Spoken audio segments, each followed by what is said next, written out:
السلام عليكم حبايب، شلونكم؟ اليوم راح اقدم لكم طريقة تتبيلة الدجاج ونشويه مثل المطاعم. طريقة جدا سهلة ولذيذة مع الرز بالجزر. يلا نبدي على بركة الله.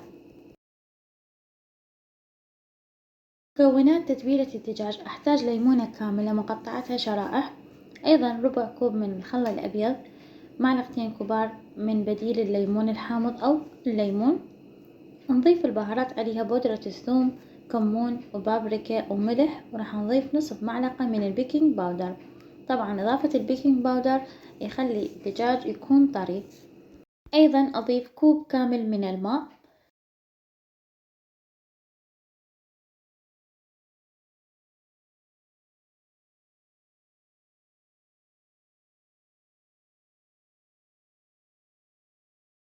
التتبيلة صارت جاهزة. عندي نصف دجاجة مغسولة زين ومنظفتها، راح نخليها بهذا الخليط لمدة يوم كامل أو 4 ساعات. بعد يوم كامل راح نشيل الدجاج من التتبيلة ونخليه بايركس، ونضيف معلقة كبيرة من الزيت وندخل الفرن على حرارة 200. طبعا الفرن يكون حامي مسبقا ومن الأسفل فقط. هسه راح نعمل الرز بالجزر. أضع كمية من الزيت في القدر وراس بصل كامل مقطع. نضيف البهارات الصحيحة: ورق الغار، قرفة، نومي، بصرة. بعد ما يذبل البصل راح نضيف الجزر المبشور، ونضيف البهارات: كاري، كركم، فلفل أسود، جوز الطيب والبهارات السبعة.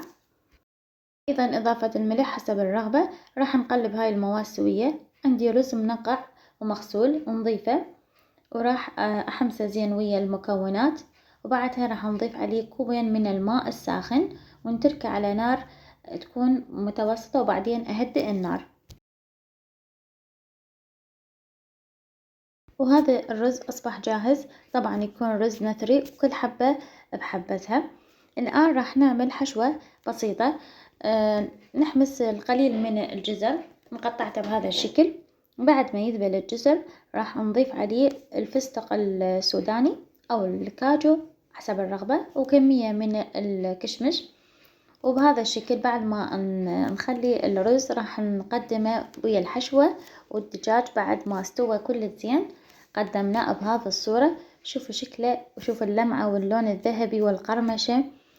طعم الدجاج كلش طيبة، نكهة التوابل والتتبيلة صايرة بالداخل الدجاج، والرز طعمه ما ينوصف. يعني وصفة متكاملة لذيذة جدا. أتمنى عجبتكم هاي الوصفة ونالت رضاكم. حبايبي لا تنسون دعم قناتي باللايك والاشتراك والشير، وشكرا على مشاهدة الفيديو. مع السلامة، ألتقيكم في الفيديو القادم.